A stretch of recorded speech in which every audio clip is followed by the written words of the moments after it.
I was also yearning to be in the typical corporate sector. So I actually applied for some few jobs. I went into the financial institution then. At that time, it was Pro Credit Savings and Loans. I started as a management trainee. So interestingly, they had a management training program where they had a 6 month training program for young entry level people and also existing employees. So I was one out of the two external people they chose then, and 6 months rigorous training in banking and finance, credit management, and all of that. And what they do is after the training, well, they see how you have developed based on your skill and all of that, and probably retain you. So at that time, interestingly, I had to manage their training center then, which was more or less like the resource center I was doing at Yes Ghana. And it was then that my interest in HR actually started building up. That was, well, HRD then, so developing people. But I was also relating with the HR department because obviously when they do the employment, we have to continue with the training and all.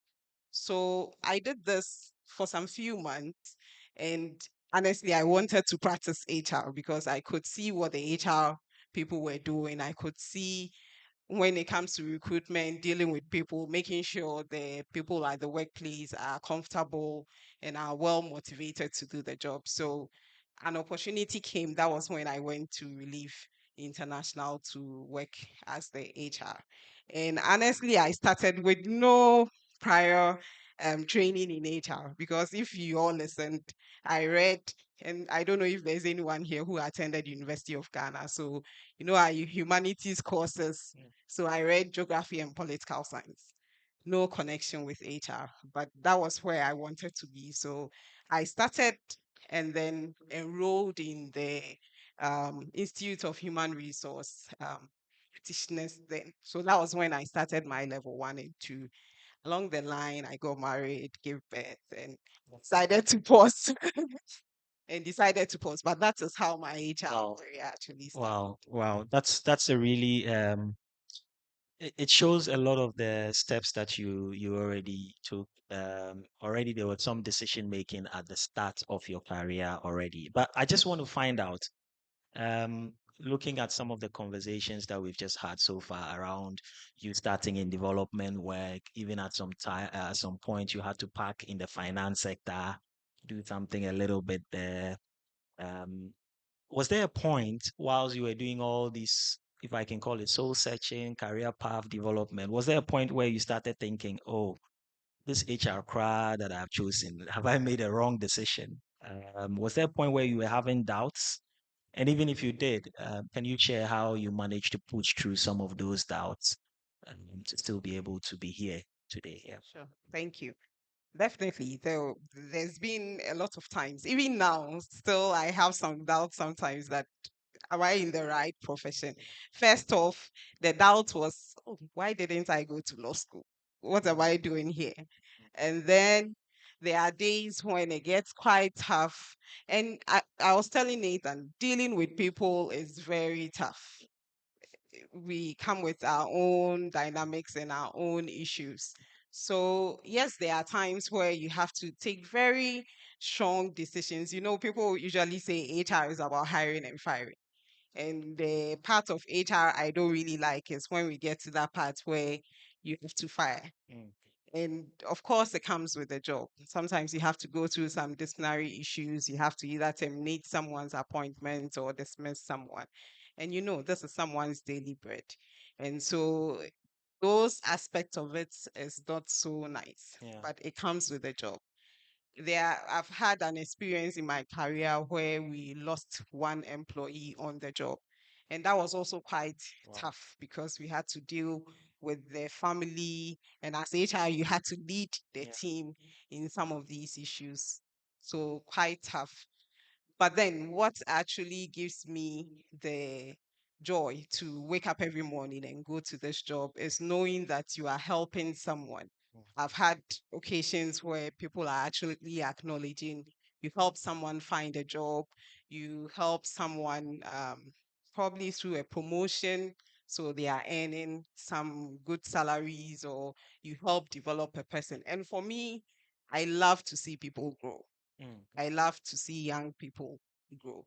So in my department, they will tell you I'm all about, are you learning? What are you learning today? What have you read today? And I have a platform with my, and this is actually with my former um, employees at KFC or Masco. I still have that platform where anything interesting I'm sharing with them. So I come across something on LinkedIn, I go and put it there.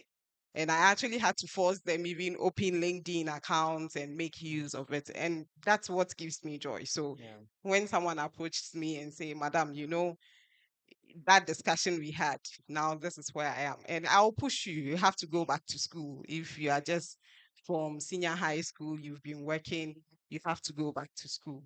And that's is actually what gives me joy when I see that the people I have dealt with have made some of these decisions because of me. It's actually, that's the icing on the cake for me, actually. Great, Thank you. great, great, great. Some really good insights there. Please, we can give Theodora a good round of applause.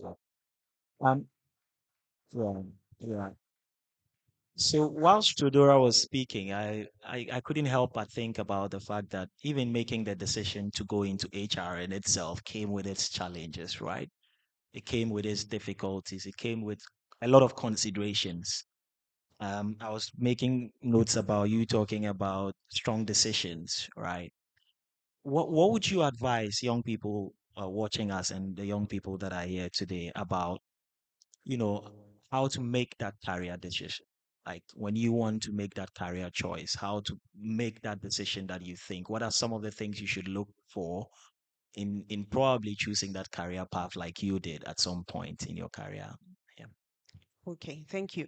So, and this I'm sure we all know. I think the basic one, or the first one, will be find where your passion is. What makes you smile? What makes you happy? Because you know what, in the work environment, you are going to spend how many hours? We'll say 40 hours. There are some settings that you might end up spending even 60 hours a week. And when you look at this, you realize you spend more time in the work Yeah. setting than you spend at home with your family. So for me, you're actually doomed if you don't enjoy what you are doing, because you wake up in the morning and you are now dragging your feet and do I have to go to work? You get to work and you are not happy and all of that. So find your passion, what makes you happy, and then where your strengths also lie. Are you good at dealing with people? Do you have an eye for detail? So find those things that would actually help you make your work life easy, Mm, so that when you go and you are working, you are actually enjoying what you are doing. mm, Because if you don't enjoy what you are doing, honestly, no matter how much you're being paid, you wouldn't even be motivated to give out your best. And you can get to that point where it's either you exit yourself or your employers might have to exit you.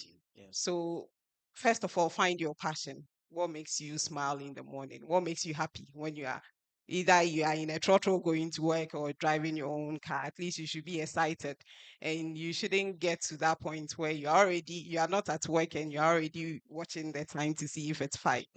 But not to say these things don't happen. Even myself, it happens to me. Sometimes. I'll be honest, as I'm sitting here, I'm looking forward to Thursday evening because Friday is a holiday. Yeah. So well, I get to spend time with my family. That's also something that makes me happy. So it's not really about the job, but there are days when honestly you wouldn't want to even come out of your bed. Mm, It's fine. But still find where your passion mm. is. That's very key. Great, great, great, great. That's a really good point because the thing about passion is that I think it's usually an overused word. People say I'm passionate about this, I'm passionate about this. And when we decide to make a list right now of what we are passionate about, the passion will fill this room. But the truth, I think the point that Theodora makes really well is about that passion that even when you feel like I shouldn't come to work, maybe you're thinking about who gets affected by your not being at work, right? You're interested in helping something or you're helping a cause, supporting a cause that is really useful. Passion is what fuels some of the very big ideas. So I can't help but agree with you. Just talking about passion, um, how does that feed into, having a very positive attitude at work? So, for example, when we talk about those type of emotions, those type of, focus that keeps you very positive at work, because there are a lot of distractions in the workplace. Sometimes it could be internal, sometimes it could be external. It could be what is happening outside of the workplace. What would you say about maintaining a positive attitude at work, and how can that be very useful for having a successful career? Okay. Thank you, Nathan. I don't know if we can ask questions. I just have one Yes, please. question. Let's say we are all HR people and we are interviewing two candidates. One you can see comes through with a very positive attitude, and another one attitude not so good. Even first impression created, Hmm. but has the right skill that you are looking for, came in with all the technical expertise and all of that. The first person, not so strong technically, but has the can do attitude and all of that. So if I can just have one person, if you are the HR person, who would you actually go for? Would you go Did you hear for the question? the attitude or Yeah. the skill? And you give your reason. Thank you. I'll go for the first person who has the can-do spirit. The reason is you can train him on the job, but the person who has all the technical skills but attitude-wise can cost me later because I am dealing with people. So if he had attitude problem, it means that based on the skills he has, my people will run away. But the one with the can-do spirit can learn on the job and bring more people into it. Sure. Thank you. Thank you very much. Please, let's your name, please. Ellie Plim. Thank you very much for that. And honestly, that is it for me. And a lot of you agree, right? It's the right attitude and not necessarily the skill. Mm. Skill you can always train. The technical expertise you can always train. But and another thing he said, and we all believe usually people don't leave their jobs, but they leave their managers. So if you have a bad manager for that matter, who is very good, who is a good subject matter expert, but cannot manage your people and doesn't really care about the people, doesn't have the right attitude, you can imagine, yes, he will drive away your people. He would even, in as much as he has the skill, getting the results for him from him too might be a problem. But if you have someone who, no matter the challenges they face at work, they have the can do attitude, they are well motivated, as in self motivated, and wouldn't wait for you to motivate them, Mm. definitely the job will get done. Yeah. If you recall, we're discussing about line managers, for instance, Yeah. being the first HR managers for me. And so you can imagine if, for me, the plus will be if I have a line manager who is even managing 5 to 10 people, but is extraordinary, is able to manage the team, wouldn't wait for HR to come and do all the Yeah. people Yeah. management for him. Already, that is like 50% of the work done. And then HR, we can also come in with the others with our external trainings and all. But this is someone who can coach the people, who can mentor the Yeah. people, and actually bring the best out of them. So for me, the right attitude is actually the best to look out for. Great, great, great. So the right attitude is the best lookout for you. That's what you look out for. So as young people, and taking from your experience, and your younger self, maybe if you cast your mind back to when you were starting, what would you say are some of the tangible positive attitudes that you maintained that young people here today can make note of? Those two, three, four tangible attitudes, positive attitudes that HR persons would look for, and even helped you when you were starting up your career. Yeah. Okay, so my younger self, for me, it's being results oriented. Mm.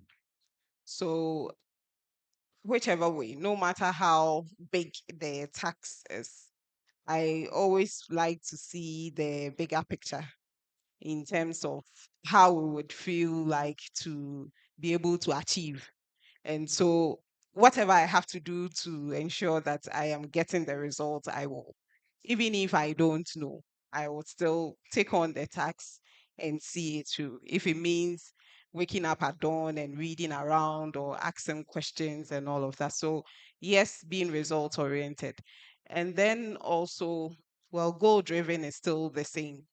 So for me, it was always looking at the goal. Yeah. Where are we getting to? Yeah. This is what I want to achieve.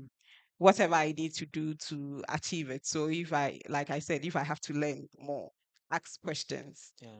ask for help, because sometimes you might not know it Mm. all, or deal with the team, because teamwork for me is also very important, because honestly you can't do it alone.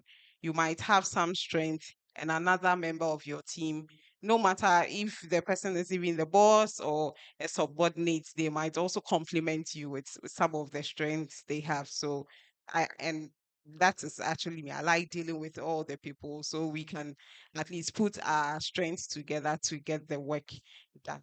I would give one scenario where, and this is not even my younger self. This is just pre this role as the head of HR, where we had the head of HR in the role then, who started somewhere last year, and unfortunately he had to exit the company. At that time, I was with KFC as the HR BP. So he schedules a meeting, comes to my office one day, and just says, "You know what? We were implementing an HRMS system then, and he was the one championing it." So he comes to me and say, "Theodora, I want you to take over this project." And I looked at him and said, Chris, you can't just walk into my office one day and say, Take over. take over the project. And at that time, he was exiting, I didn't even know. Oh. So he was sort of looking out for those who can continue some of the projects he had started. And that was a big project for the entire Mohinani, 3,000 plus employees and all of that. But I said, okay, why not? I will. So I actually went to my boss in KFC, so the GM then, to tell him. And at that time, when I went into his office, we had the GM and the FC in their office. So when I was telling him, I told him, "Oh, Chris Mills came and said the HRMS project, he wants me to take over." And he said, "Okay, why not?" And I have the FC there who said, "Wouldn't you tell him you have a lot to do already?" Yeah. And I said, Yes, I know I have a lot to do already, but I think I can help out with that as well." And my boss too was like, "No, go for it." And honestly, I think that is actually one of the projects that got me this role, Wow. Wow. because along the line, when we were executing the projects, there was a gap. Unfortunately, they weren't finding a replacement. So, and who would be the go-to Yeah. person? And my name came up. Why not consider Theodora? Yeah. And well, this is where I am. Wow. So for me, this is very key. Like getting Practical. a positive attitude. If I had declined, then I'm not even sure I'll be seated Yeah. here Yeah. today, because I'm not sure Emmanuel would have also seen me and Yeah. said, "Oh, Theodora, I think you can come and talk to my Wow. people." So yeah, Wow. that's it Thank for you me. so much, Theodora. I think that's really practical. I think one of the things that I pick out from that particular story you just ended off with is, a lot of times as young people, young employees, and all of that, we are afraid to try. Your boss is looking for someone to attend a meeting on their behalf, and you say, "Hey, this one there, Charlie, this one, boss, is for you. I can't do it." But you might be in your space thinking, okay, I can't do it, I'm being honest, but maybe your boss is putting it to you as a challenge, as a test, and the way you step up to it shows how positive you can be. There's a fear of failing, but you only learn after you have failed, right? A lot of us sitting here, if Theodora is going to share some of the failures that she may have had, you won't believe where she is today. But you have to try and fail. But positive attitude comes from your willingness to show your responsibility and step up when it is required, just from the story you have talked about. It brings me to a question about There's a difference with experienced employees, the older employees, people who maybe have done the job for, say, 3, 4, 5 years. And then someone who is entering into the job, say, maybe 1 month, it's not even up to a year in the role.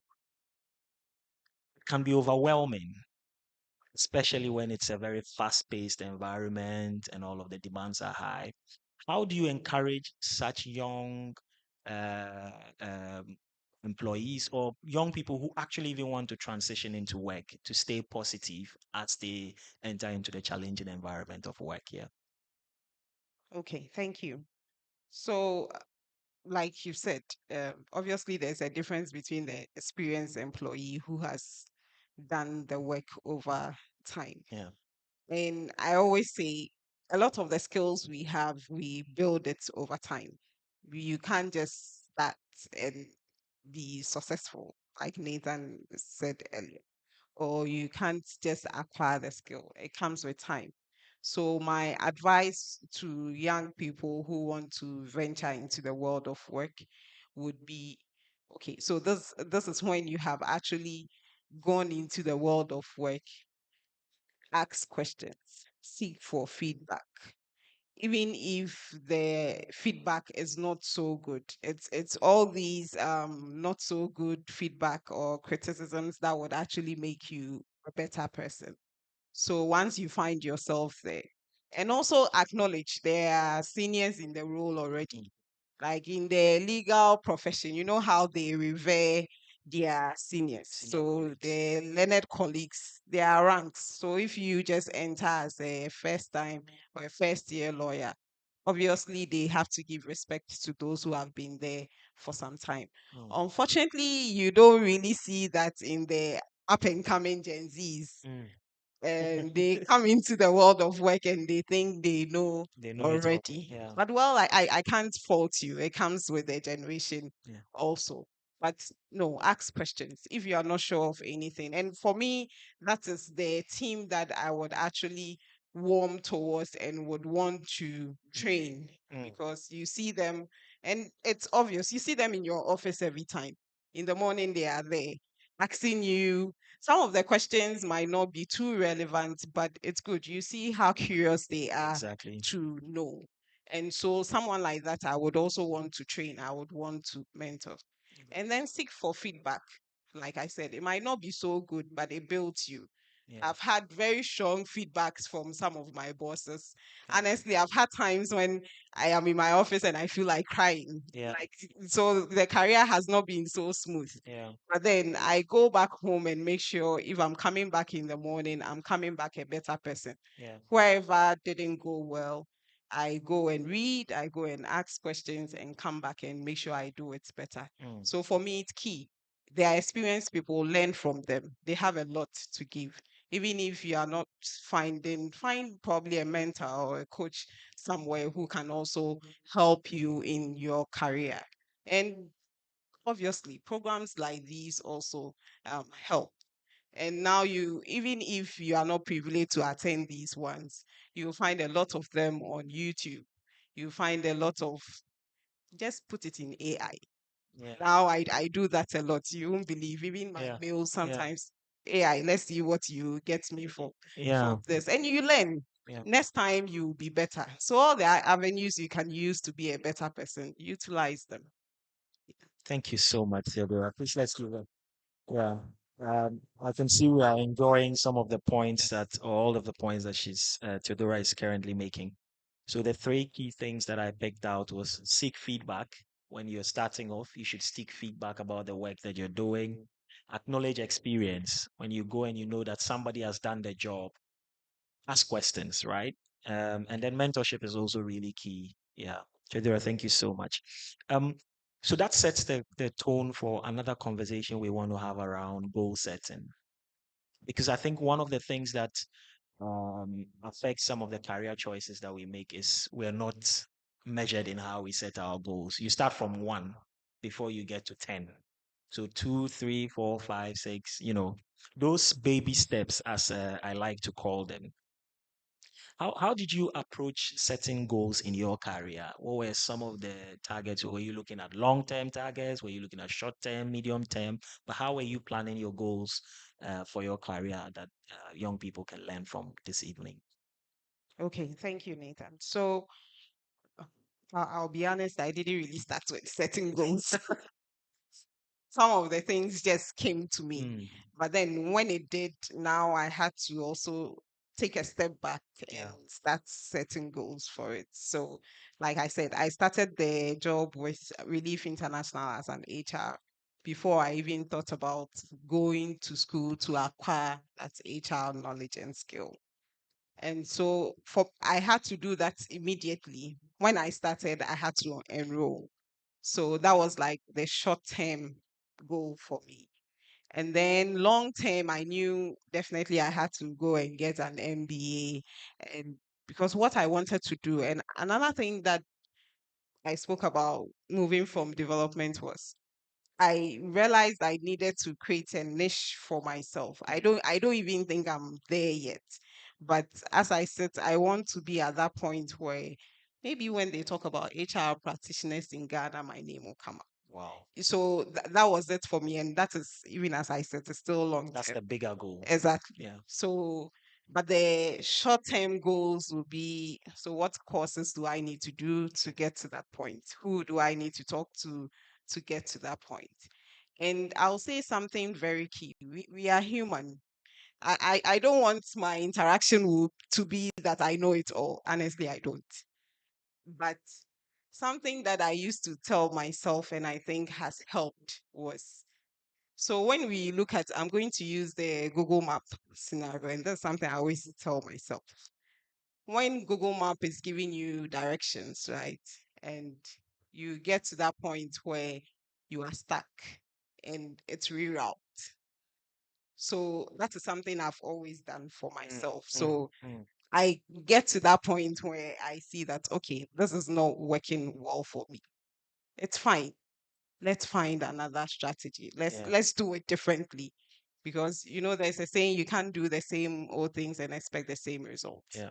So definitely you get to that point and you see, okay, maybe yes, I wanted to be this, but I realize it's not working for me. How do we change and set new goals to fit in what I can be? So it's okay, I wanted to be a lawyer, that didn't come up. Now HR, let's set goals for HR. Mm, Even if along the line this doesn't happen so well, how can I quickly reroute mm. and get into that mood where I can get into a space where I can achieve whatever makes me happy? Yeah. So for me, that is critical. It's fine if your goals are not working. You set your goals, it's not working. It doesn't mean lock yourself up and not move on. Let's reroute and see what else would work well for you. What else would make you happy? And that's Yeah. key for Yeah, me. that's a really good key point actually, rerouting. So, and even sometimes you can set the goal, you are on course, and then something you didn't prepare for reroutes you automatically, right? And then you have to reset. But that's where sometimes we lose a bit of hope, we become despondent, we don't try the options that are available to us again. And also a very important point you made about, seeking some type of going back to school, getting the certification for what you want to do. It's really important. Accreditation sometimes are really important for some of the career paths that we choose, because that is when you can show someone that you are actually qualified to perform the role that you said you're an expert at.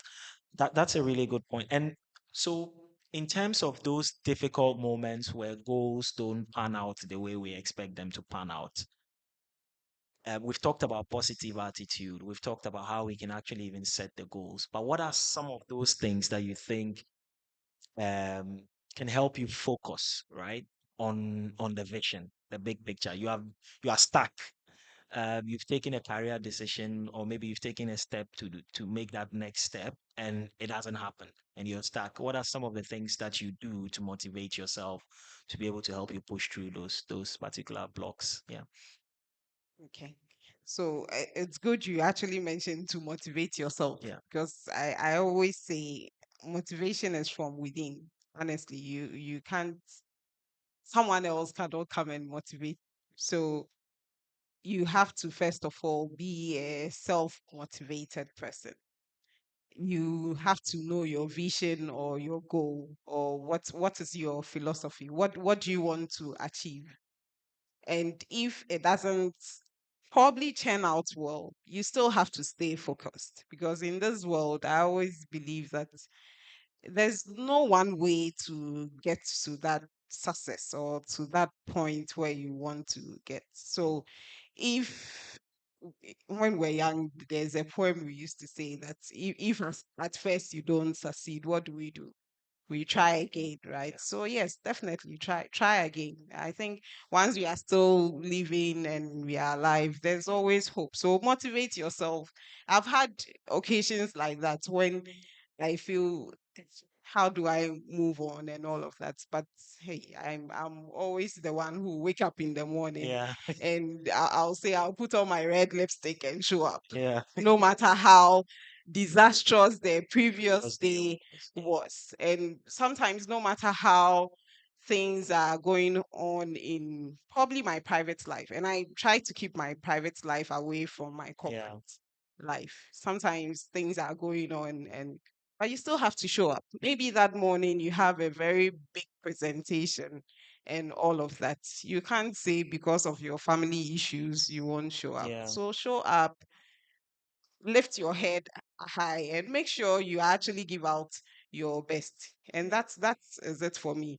And another thing, the type who likes recognition. I actually feel good in my head when you recognize something I do. So I always want to be at that point where I'm doing it well, so that someone would actually pat me on the back Yeah. to say, hey, Yeah. well done. So no matter what, I strive for excellence. Let's do it well. So it might be difficult and all of that, but that's is my motivation to Great, strive for great, excellence. great, great, great. You made a very good point about trying and trying again. I remember when we were growing up, there used to be this, I'm sure we've all done it at some point. There used to be this balloons where you try your luck.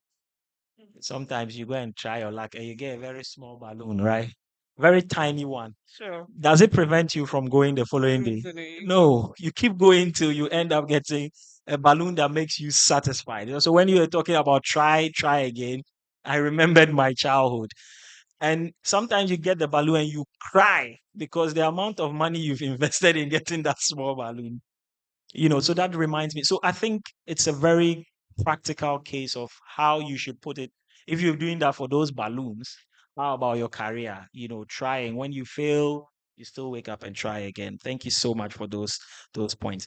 Um, having said this, let's dig a little bit deeper into Theodora as an HR person. And when Theodora wants to employ young people, when you're looking to, fill a job role, you and I were talking about filling some job roles. Um, what are some of the top three so that young people can make notes of them? Top three qualities you look for in a potentially excellent employee. Okay. Top three. I think we've already mentioned one. Okay. That's the positive attitude. Okay. That is key. So if you find yourself in an interview or even in some conversation with anyone who is a prospective employer, I think you have to show that. You have to show that positive attitude. You have to show the can do spirit. Hmm. And sometimes I'm sure you would ask, but how would you know at the first instance if I'm Yeah. interviewing you that I have the right attitude? So, some of the questions that the HR or even the line manager or whoever would ask you would point us to that direction. You might have someone who, you see that Ghanaian thing, like maybe if I ask you a question, oh, can you do this? Oh, me, no, I don't know. I can't do it. Yeah. That thing. But even if you can't, you can say, well, currently I don't have that skill, Hmm. but it's something I would learn to do. I have I can always learn. I can always strive to do this. So interviews, even if you can't, and I've attended interviews like that where sometimes some of the questions I don't know a hoot about that question, but Yeah. I'll still respond in a very positive manner. If Yeah. even I can't do it now, I'll go back and learn and come and get it done. So some of these questions that are asked during the interviews, it's good to show that side, and that's what we'll be looking out for. I already mentioned also results oriented, because everyone is looking out for the employee who would come and be productive, not or would give a good output. Ish- And that is why we are even interviewing you in the first place. No one or no HR wants an employee who will come and just while away time and then go back home after 8 hours and not give any results. So definitely I'll look out for someone who is results oriented. Mm. Or even I spoke about excellence also. So not only result oriented, but someone who craves for excellence, because Mm. we don't want anyone who will come and just get the work done. We are looking for someone who would go an extra Mm. mile. And do it differently. Yes, because obviously the job descriptions are there, and there might be 1,001 people who can get that work done, but we would want someone who would want to go an extra mile when it comes to the job description. You know, HR, we always say on the job description, at the end of all the roles and responsibilities, we have the any other duties Mm. or any other assignments. And for me, that is key, because sometimes you say that is very vague. It doesn't really describe anything that you are expected to do, but that is where you can make a difference. Are you being innovative? Are you the one to say, okay, maybe this is how the company does it, that's it, but I think we can do it differently and all of that. So who would bring that value on the table? And that is what HR would look out. And obviously a growth mindset, someone who craves for growth, someone who wouldn't want to be the same place they are some months or some years to come. And if someone has that growth mindset, it helps the company also, because Yeah. this is someone who would always want to learn Yeah. something new Yeah. and also bring it on board.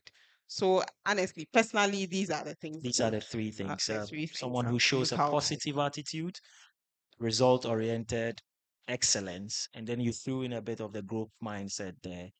Just as we wrap up the conversation, so the audience, I'm sure you're itching to ask some really burning questions, and now you can start making your questions ready, so we can take them, or Theodora can take your questions. Um, we've talked about the positive side. If you could just touch on briefly, um, what are the other sides? What common mistakes do you see new employees make? They've just come in, and they are not aware. That's why they are mistakes. They make these mistakes, and it prevents them from actually achieving or growing within the roles that they are employed in. Okay, thank you. So, common mistakes. I think what I would usually see around is maybe young people coming into the work setting and forget that their primary duty or their core duty there is to get the work done, Mm. but rather maybe start making friends, Mm. not utilizing their time well. So instead of getting the work done or working on whatever task has been assigned, we are probably on social media, um, doing all the things that we know on social media that wouldn't benefit us. Not managing their time well, Yeah. not meeting deadline, Mm. which is very key for me. And I always say, even if you are not able to meet my deadline, I would expect that you come and communicate. Yeah. And usually we don't do that. So I've given you a task. I expect it to be done at this time. For one reason or the other, you are not able to. I would expect that you come to me and let's discuss, and maybe we can get another timeline or deadline. But no communication at all. And usually, you find that this is also as a result of all the things that I said. Probably they are not utilizing their time well. Yeah. So time management for me is very critical. and concentrate on the work. Yeah. That is the primary duty. Yeah. Every other thing I would say is secondary. If you would want to close from work and chat with your friends and be on social media and all of that, that's fine. But as HR, I know I'm paying you for the 40 hours a week. I want you to make the maximum use of the 40 hours a week. That's it. Thank you so much, Theodora. Please let's give Theodora a resounding round of applause. Thank you, thank you, thank you. So time management is very important. I think that's one thing we in Ghana we say we have our own time. So we bring our own time to the office. Some people come the time they like and close the time they like to as well, right? Take breaks at times where I know a lot of HRs are very flexible to some of these things, but you also need to make sure that at the end of the day, you are meeting deadlines and you are communicating why you haven't been able to meet a specific deadline. At this point, Theodora, thank you so much. I want to take some questions from the audience. If you want to ask a question, just come forward, take the mic, mention your name, and then we will take your question. Can I get 3 questions for a start? If you want to ask a question, you can just show your hand. I'll encourage you to ask questions because Theodora is here for us today. Ask really interesting questions for us to proceed. Any question from the audience? Yes, yes. So we'll take your question first. Okay, thank you so much for the information. My question is two. As someone who has just come into a company or come for an interview, and I'm being asked about salary, sometimes this is where we find a big of our problem. That how much do you think it should be paid? What would be the best response or the best to the one interviewing me? And my second question has to do with the after your main outline have been given to you, you have been employed. The other tax, you being innovative, making sure you get things done right. But you have a line manager who is opaque, who believe that this is how it have been done. So you have to do it the same way. How do you go about such a person? Because you want to bring something new that can bring some kind of innovation into the company. But your line manager says, hey, say no.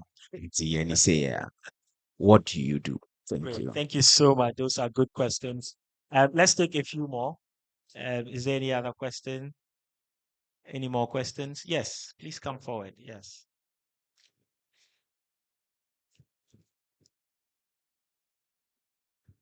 Thank you very much, Madam Theodora. Um, there is something that always bothered me about the HR, and it's one of my dream. It's also my dream to become an HR. So I've been asking myself, how do they manage? So I'm a business administration student, and this year I went to do my attachment at a certain company. So I realized that any of the departments I enter, they ask of my name. So I tell them my name is Christiana. As soon as I mention the name Christiana, then they will be like, "Hey, you are the HR who is bringing us down here." It's like any department I go and I mention my name, then they begin to talk negative about the HR, and I was like, so if you become HR, these are the things you are going to face. So please, in this situation, how do you manage? Thank you. Okay. Good one. Thank you, Christiana. Let's take one more question, and then Theodora will respond, and we take another batch of questions. Thank you for the opportunity. Please, my question is um there's a situation whereby your boss will give you a target, you meet your target, sometimes he exceed your target, but he doesn't appreciate. What do you do? Okay. Thank you. Thank you so much. So, Theodora, over to you.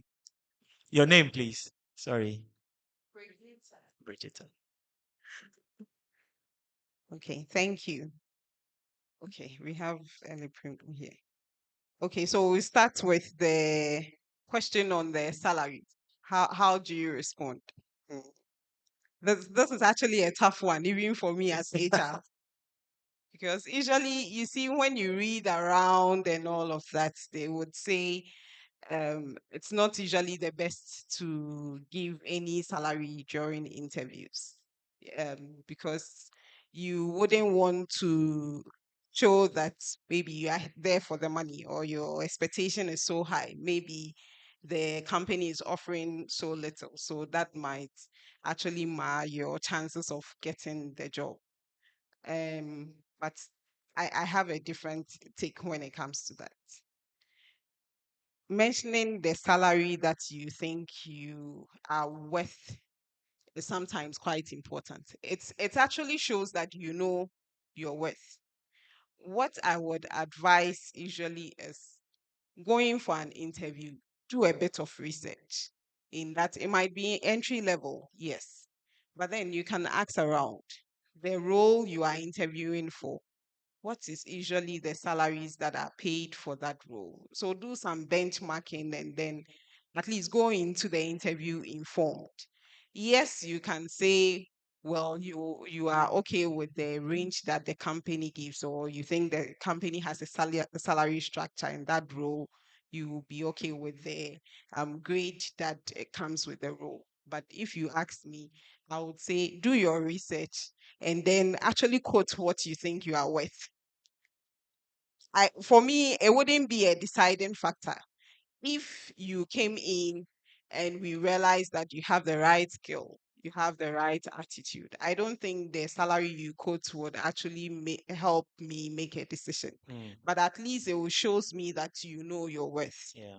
So I would say do your research so that you also don't go and quote any outrageous expectation, but at least go in informed and show that you know your worth. You know this is how much you are worth.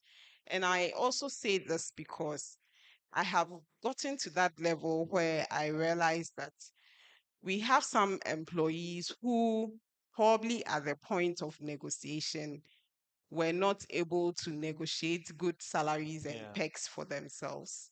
So now, well, HR, if this is your expectation, well, I'll give you what you expect. Maybe we could have paid you more. And these are the people who come in, and now you realize, oh, I could have actually negotiated for a higher salary, and Yeah. then they are demotivated. Yeah. You understand? So know your worth and know that okay, this is how much I think I'll be comfortable with. So know your worth means also knowing what your expenses are. So if you live in Kaswa, for instance, and you have to commute all the way to American House to Yota office, obviously you should be giving something that would help you commute, that would help you feed, and also something that would help with your entertainment and all of that. So put all of that together and make sure at least whatever you quote is should be within reach. So I wouldn't advise, honestly, I wouldn't advise that you leave it to the company. Do some research and then also make sure you are quoting what you are worth. Great. Great. And then okay, so innovating, but your line manager is what's the word you used again? Opaque. So it's not transparent. Once the way they used to do things 10 years ago, that is actually tough if you find a line manager like that. But I think you would have to work on your line manager first because honestly, if you even bring in HR, at the end of the day, whatever innovation that you are bringing on board, you would probably need your line manager to help you implement. So I think, first of all, appeal to your line manager. There are people who, yes, will be opaque, who probably have done the job for 20 years. First of all, they feel insecure with you in the job. And so when you try to come up with all these ideas and all of that, and I've seen this severally. with very old people who will tell you, no, this is how we do it. Hey, I had your okay saying yes, you know, that kind of thing. But you have to push harder. Start little by little. Get his buy-in first, because honestly, these are people who, if let's say you don't use him, but then you go to probably his line manager or his superior, definitely they wouldn't be happy with you. And they'll start making your life very uncomfortable in the workplace. So, first of all, get his buy in. Try one at a time. Oh, maybe we could have done it this way. Sometimes even do it and let him see that, okay, this is the result we are getting from it. But I won't say bypass him and go and speak to someone else. It wouldn't help you. But get his buying. No matter small, you would get that opportunity. That's how I would do it if you ask me. Okay. Christiana, right? You are talking about negativity in the field of HR. I'm not sure where you went to. And it's it's quite interesting that is it that the HR there is also called Christiana. Wow. This is a tough one. But you see, when I started, I said HR we hire and fire. And usually we are not liked for the parts that we have to fire, or we have to take some strong disciplinary decisions. Maybe you are suspending somebody, or um, you have to take some decisions. I would say, first of all, what is critical in our role is finding a balance. Yeah. Because you see, we are there for both the employer and the employee. Employee. And so you realize if there's one part that is lagging, then one of them, either the employer doesn't like you as the HR because they think you're always on the part of the employee.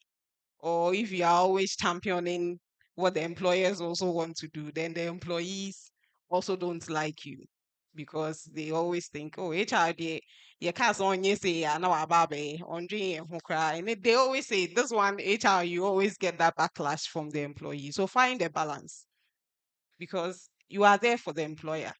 Without the employer, obviously the organization or company wouldn't run.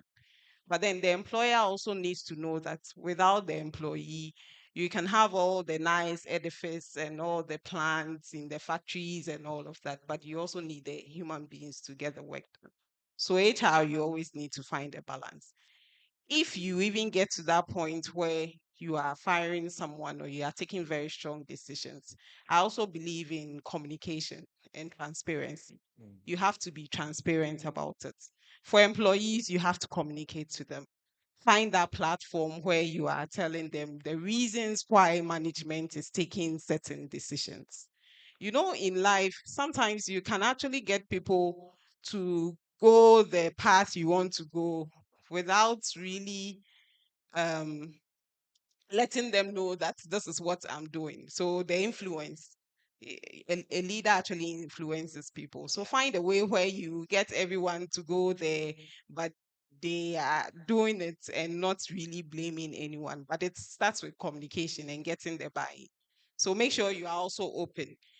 There are times where if you are not careful, integrity issues and all of that, and that is when they will start mentioning, oh, HR, they say, yeah, and you talk and people don't even listen to you anymore. So find a balance, but also make sure that you are upholding that integrity as a person and communicate, be transparent. So everyone knows what we are doing, where we are going, why we need to do this, why I even dismissed him. Let them know, be transparent. So that's what I would actually say. Okay, thank you. The last question from Brigetta, right? Yeah. Okay, that I didn't note it down all, but I think it was about, let me see. Not No, being not appreciated. being appreciated by your boss. Hmm. Motivation is from within. I don't know how you can get a boss who doesn't appreciate to appreciate you. But first of all, motivate yourself. If even he's not appreciating you and all of that, you appreciate yourself, motivate yourself. And that's something that we really don't do a lot. Celebrate the small wins yourself. You see, if it means patting yourself on the back or even buying yourself a small gift to say that, Brigetta, today you have done well. Let your soul also enjoy, that kind of thing, Yeah. because it's difficult. If the environment in itself, there are a lot of companies now who are striving to making effort to recognize their employees, their awards here and there, and all of that. But unfortunately, if you don't find yourself in that environment, motivate yourself to get the work done. If you think that is also not making you too happy and your boss is not still being appreciated, maybe you find another place where you'll be appreciated. Yeah. Because if that would also impact you and you go to work and you don't feel like giving out your best, then I'll say change the environment and let's see how it goes. But first of all, celebrate yourself. Great. Celebrate yourself. Celebrate yourself. Motivate yourself from within. Yeah. Continue doing it like you do the try or luck balloon, right? Keep doing it that way. Okay, can we get another set of questions if there are? Yes, please. For it.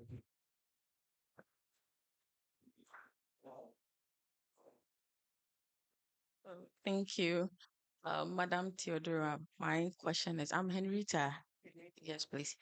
Um, my question to you is, has there been any moment that you've regretted being on that field as an HR because that wasn't your dream?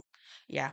I'm asking this and also to ask, when it happens, what do you do to pick up the pieces and make it work? Okay, I am a Tyler and it's difficult. It's stressful. I mean, everything's a female being on a male dominated field, you know how there's the stress, the posing and all that. But sometimes I'm like, Adwakra, what is this? Because this wasn't what you planned for. Can't you just give up on it? But I sometimes think of the time and the effort that I've put in to, get to where I am now. And I'm like, let me just ignore them and move on. So I want to know as an HR, like, what do you do? I mean, sometimes it hits you so hard that you just want to give up. So what do you do about it? Thank you. Thank you.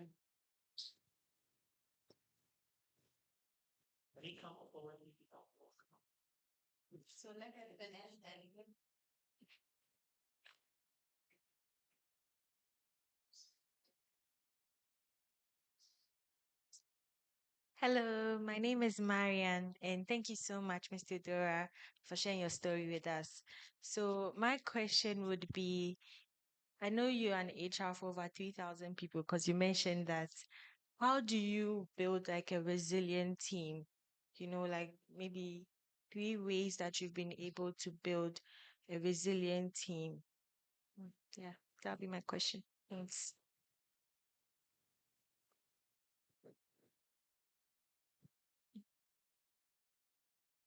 Yeah, thank you. My name is Benedict Teteofe. Oh, okay.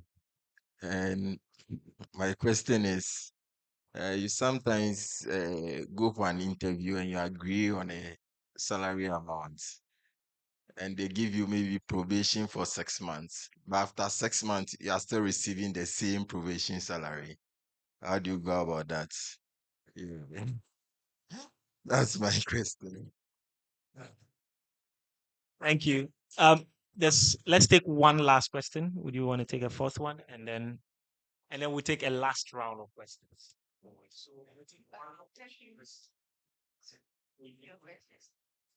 Thank you once again. Please, my name is John Bosco. I would like to ask John Bosco. Please, I would like to ask you, have you ever been regretted, like maybe employing somebody and the person has been giving you problem? Have you been in that position? Let us know. Thank you. Thank you, John Bosco. Thank you. So before Theodora comes in to respond, we would have a last round of questions, and then those of you who didn't get a chance will get a chance to ask those. Okay, thank you. Interesting questions, I must say. So from Henrietta, she's asking if I've had regrets since HR wasn't my dream. Definitely. I sometimes I do, but let me say this on a lighter note. So yes, sometimes I'll sit it on my desk and say, Mika, maybe I have a headache, right? Especially in this new role. So just the background, I I worked in hotels, then I moved to KFC. And I was telling Nathan, I actually enjoy hospitality. If you ask me, from development sector, financial sector, hospitality, and now I'm in manufacturing. I enjoy hospitality because of all sometimes the luxury that come with it. Also, you see some of the fine hotels and good food from the restaurants, and even KFC. Sometimes you get at least KFC meals. I remember my daughter was asking me when I transitioned into this role that, hey, mommy, so now I won't get KFC to eat again. And yes, now I can't freely walk in KFC and say I'm HR, so give me food. But Yeah. that's on a lighter note. So yes, sometimes I think about it. Sometimes I have regrets. There are times where I would relate to what you're saying because currently the GMs I work with who are more or less on the same level are all male. So you go to meetings and they are all male. I'm the only female. And that's aside, they are all also expats. I'm the only local. So I'm the only local, I'm the only female. Mm. And whichever way, sometimes you see some little notes of discrimination and all. First of all, you are female and you're also local. So there are things that you would probably think you need to know, but someone would ignore. And so, yes, I ask myself that, but I really don't let that get me down. I carry myself up and make sure I get the work done and make sure I even exceed their expectations. So no one will get the chance to even say, we said it. First of all, she's female, so she can't get the work done. And she's also a local. And the perception would be that Ghanaians, we have a laid back attitude and all of that. They would usually get the work done and their work ethics very high. So I also give you that work ethics so that no one would use that as an opportunity. So give out your best. Yes, you're a female in the tiling business, but do it so that if I put a male work here and I put a Great. female work, even if I don't know it was a male and female, when I come from anywhere, I'll choose yours Yeah. and not the male. So give out your best. Okay. Give out your best. Another lighter note, what keeps me going? I see my paycheck and I'm happy. If at the end of the month, You get you us. get something. At the end of the day, why do you think we struggle? Yeah. Wake up in the morning and leave my children and then come and hustle. So I see my paycheck. I know this will take me home and I'm happy. So Yeah. that's also one thing that motivates me. Yeah. So yeah, that's it, Henrietta. Marian, how do you build a resilient team? This is a tough one. First of all, make sure you are selecting the right people Yeah. within your team. Because without the right people, so right people, right skill, you can't get your team to actually do what you want them to do. Yes, I mentioned, so I oversee more or less 3,000 people, but I don't do that work myself, honestly. I was telling him I have HRBPs. So all the factories that I work with also have their HRBPs. And I have oversight responsibility over these HRs. But sometimes it's tough. You see, if you don't have the right person, then instead of you being at that top Mm-hmm. and looking at all the strategic things, Yeah. now you have to also come Calm down down and deal with it. and get their work done for them. And I've experienced that even today, I had to go through something similar. So make sure you are getting the right team. Unfortunately, you will get to that point where if I think you are not the right team, I might have to find a way to exit you. So I'll bring someone in to get the work done. Because otherwise, you stress. You have your level that you have to think about. But because of a team member who is not also bringing out their best, you also have to do double. Yeah. So that's the way to go for me. But then train them, mentor them. I wouldn't say at the first instance, it's the person. No, even there's a bit of HR. In the labor laws of Ghana, there's something about if you want to terminate someone's appointment on the basis of non-performance, the labor law would want to see that you have trained, retrained, and trained until that time where you can actually prove that I've trained you, I've given you all the coaching and all of that, and then we've Mm, gotten to that point where you can't actually perform. So we have to part ways. So do all of that. But when you get to that point, don't waste so much time. Find the right team so yeah. that you also excel. Yeah. That's my Yeah. Yeah. Yeah. take on that. And then Benedict, why did an employer deceive you or something? Yes, salary during probation or after probation, you expect that there will be some form of adjustment. Me, this is my honest opinion, and I say this everywhere. If at the point of negotiation, your employer tells you that, oh, you no problem, come on board.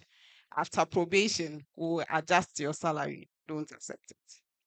I'll be honest, unless maybe they've put in it in writing Contract. Yeah. in the contract for you that after probation, if you exceed your target or if you meet our expectation, we would adjust your salary by this much. That's fine. It's written. If they don't actually do it, you can take them on anyway. But if they are telling you verbally and using that to actually convince you to join them, I've had experiences where even in the company I work with, you have line managers making all those promises. And then after probation, now they are telling all sorts of stories. Like I said, with the salary issue, make sure at the point of entry, whatever you are being paid, you are worth it. So that even for yourself, you don't now come in and you are not happy and you realize your colleague who is probably doing the same work is earning higher than you. Yeah. You understand? So negotiate well. And it's very key. At the point of negotiations, whatever you think you are worth, get it. If after probation it's documented, you get it. Hallelujah. But don't actually let anyone convince you without any Writing. written documentation. And that will be my take on that. For John Bosco, have I regretted employing someone? Yes, it happens a lot because honestly, you can't always get it right. Yeah. And you can't also use how many minutes of interview to determine if the person you are hiring will be the right fit or not. And so to link it to Benedict's question, that's why we also have probation period. So that is for both me, the employer, and you, the employee, to determine if I want to work with you or not. Because even for us employees also, and this time I'm putting on my employee hat, you might find yourself in an environment where maybe they lured you with all the big salaries and the perks and benefits, but you get in and you realize the environment is toxic and you can't actually strive in such environments. So for you also, it is that probation period where you decide, okay, I want to continue working here or I don't want to. And for us employers also will determine, okay, looking at your performance, you fit in what we are looking for. So that's why we have probation period. And it's easy. I always say after probation, it's one of three things. Either we are confirming you, we are extending your probation, or we terminate. And honestly, the law can't do anything to us as HR if I don't confirm you during probation. What they can do is after probation, if we let you stay, and then now we probably terminate you based on some unfair reason, then we'll be in trouble. So that's why we have probation. Thank you so much, Theodora. Thank you. For the sake of time, I would just open for 2 or 3 questions last round, if there are. Um, any more questions? Burning questions? Yes, Benedict.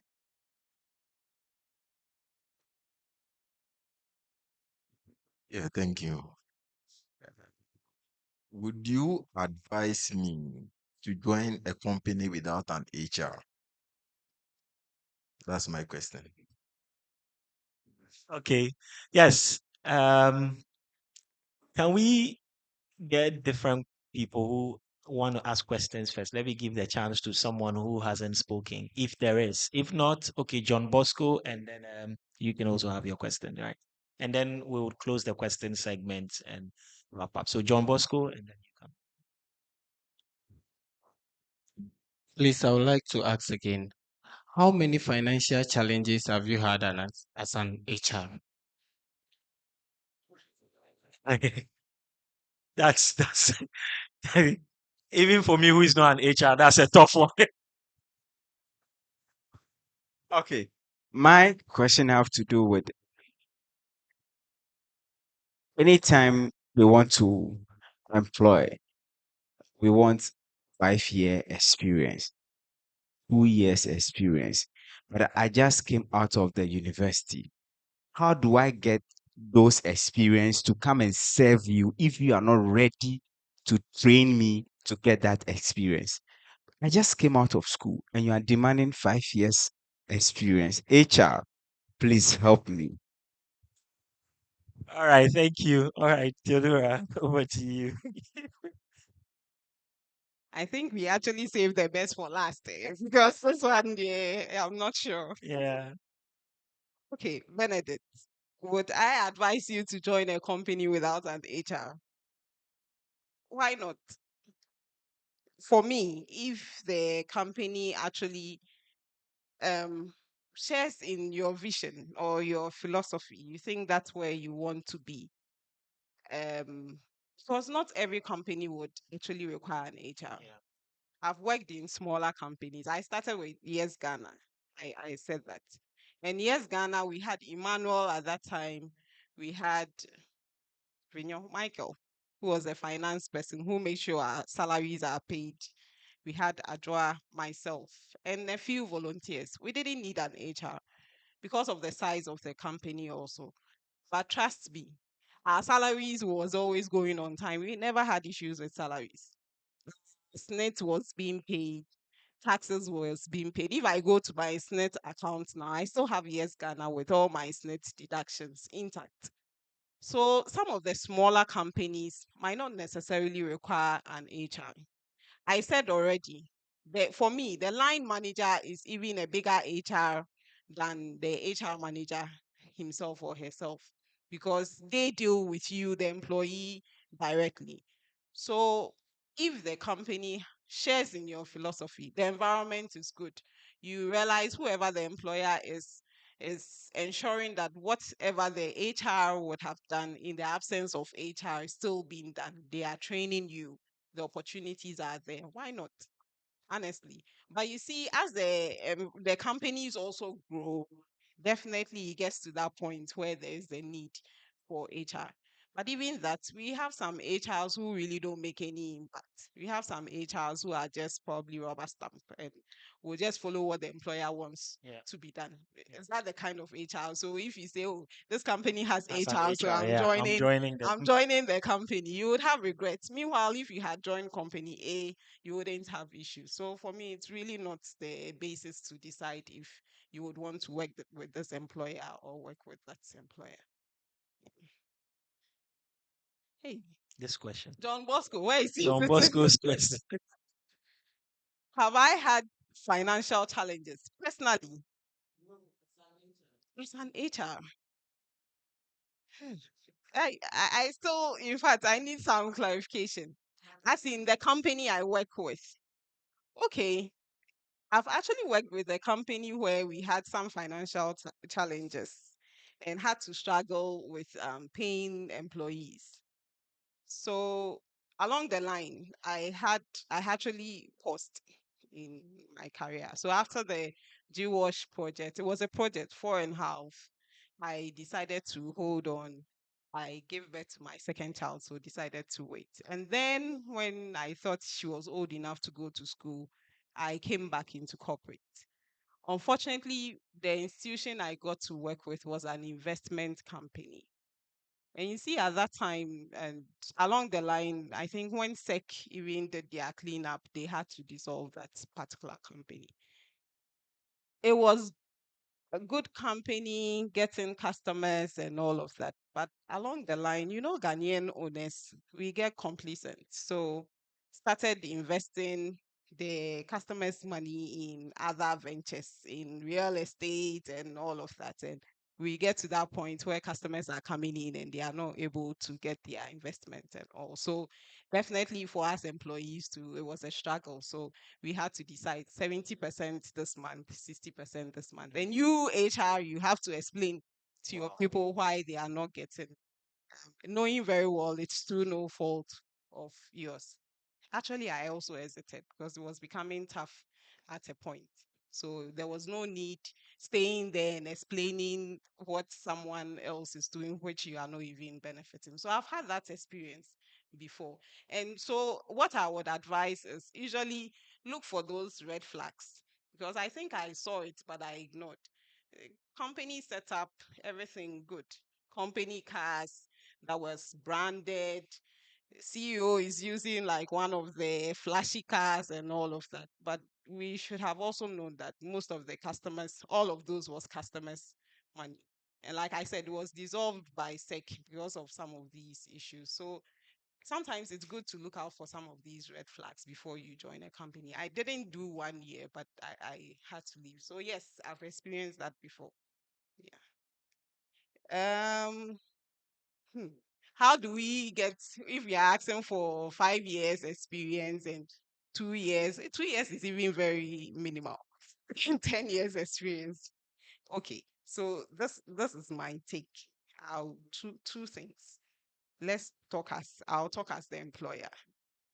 If I am posting a job ad or if I have a vacancy in my company and my requirement is 5 years or 10 years, that means that role actually requires someone with that kind of experience. Yeah. So honestly, if you apply as an entry level person, You I won't get it. wouldn't look Yeah. your way because that particular role requires that number of experience. And but you see, usually as HR, you find that when you are shortlisting, you find all sorts of CVs. Yeah. And I would ask, okay, you saw that I had put there 5 to maybe 7 years or 3 to 5 years, and you are entry level. Why are you applying? Well, maybe most of the time we want to try our luck. But elsewhere, I would say if you see the 5 years, let's go by the 5 years because there's a reason for actually publishing that I Yeah. need someone with 5 years experience. On the other side, you are asking how do you gain that experience when you are entry level? Is it Christiana spoke about internships? Please, whilst you are in school, don't just while away your time during vacations. And we are not really familiar with having some of these attachments, especially those of us who went to the Legons and all. We don't do a lot of that, Yeah. except for the technical universities. But that is where you can also gain your experience. So utilize your vacations, do some internships, do some attachments. That's why we also have national service. So at least that also helps you build your experience. So that when you find yourself in an interview where they know you are entry level, at least you've built some Yeah. knowledge and all of that within those 3 months that you are doing your internship and all. So utilize those avenues to get some experience. I'm not saying those avenues will get you a job that requires maybe 5 or 10 years, but it is good when at least you go into the working field with some experience. And I'll still say, Christiana, for instance, with what she's experienced in HR and all, that is even helping her decide whether she wants to Go to HR. go into the HR career or not. So usually that also helps when you are in the work environment during the internship. It will help you. You realize, and there are some companies that would actually rotate you. Hospitality does that a lot. So you get to work in probably food and beverage a bit, you do housekeeping a bit, you do all of that HR, you do finance. And at that time, it would help you decide Yeah. which even if offering a catering. They have this the course in the technical universities, I've forgotten. But even if it's a hospitality course, it helps you decide which of Which one the departments or they areas, belong to? yeah, you want to be. So that would also help you decide. But then don't be discouraged about the 5 and 10 years. There are also job vacancies that will come with entry level. Yeah. There are a lot of jobs that I will post that would probably require minimum of 2 years. So you can try those as well. Am I making sense with that? Okay, thank Thank you you. so much, Theodora. Please let's give Theodora a big round of applause. So I think the key point there is, you need to look at the job that fits your experience actually, and build that experience in other deliberate ways, internships, volunteering, even short educational courses that you take. For example, I went to a university that used to invest in a program called the Third Trimester Practical Program, UDS. And it was something we used to go into the communities and work with the communities. We documented some of them as work experience because you were doing practical things for 3 years. And you could use that as a way of showing some type of work experience. There are other opportunities to go and do some data collection exercises that some of us run away from. It says enumerations and research enumerations and those things, and we think that, oh, no, we can't do it. So, those are some of the things you can use to build your experiences. You can think about them.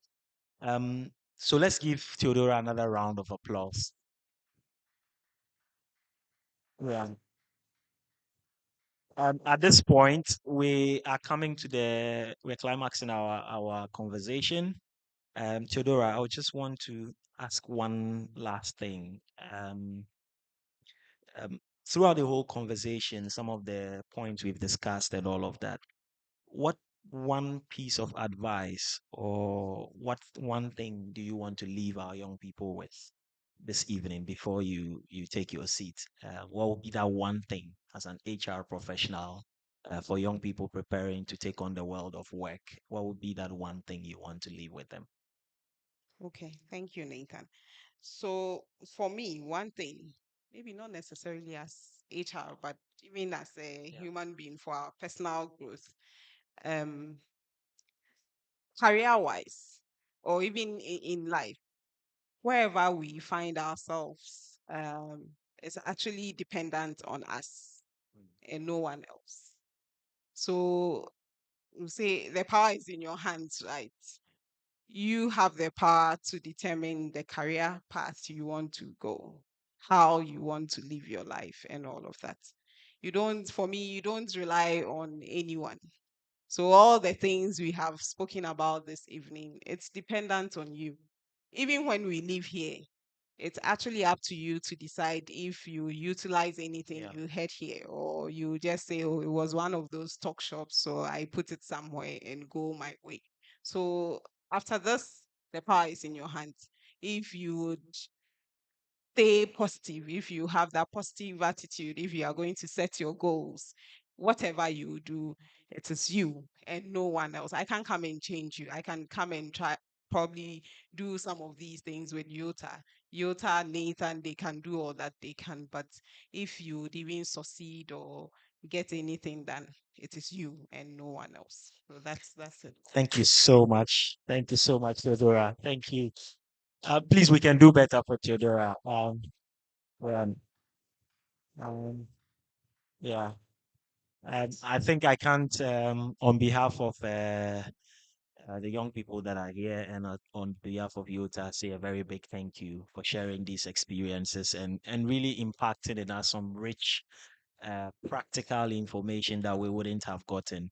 The key things that you talked about just before you put the mic down was around literally the power is yours, right? Young people, it's yours, it's in your hand. It's what you decide you want to do with it. You can decide that after you've left here, all the notes you have taken, you don't read them again, you don't reflect on them again. But you can also decide that there are 2, 3 key things that you want to use to improve your next step.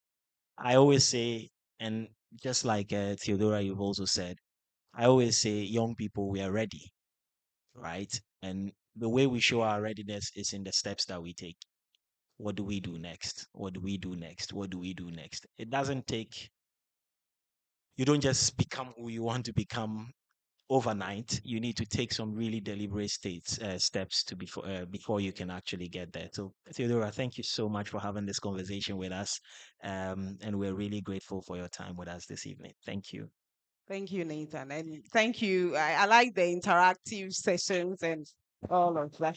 So thank you very much for this. And anytime Yota wants this platform again, I am actually willing to dedicate some time. Great. Wow. Thank you so much, Theodora. Thank you.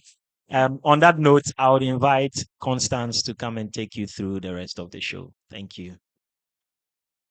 Please continue clapping, clap, clap, clap. So, did you feel the fire or you still need another fire? Oh, please answer me.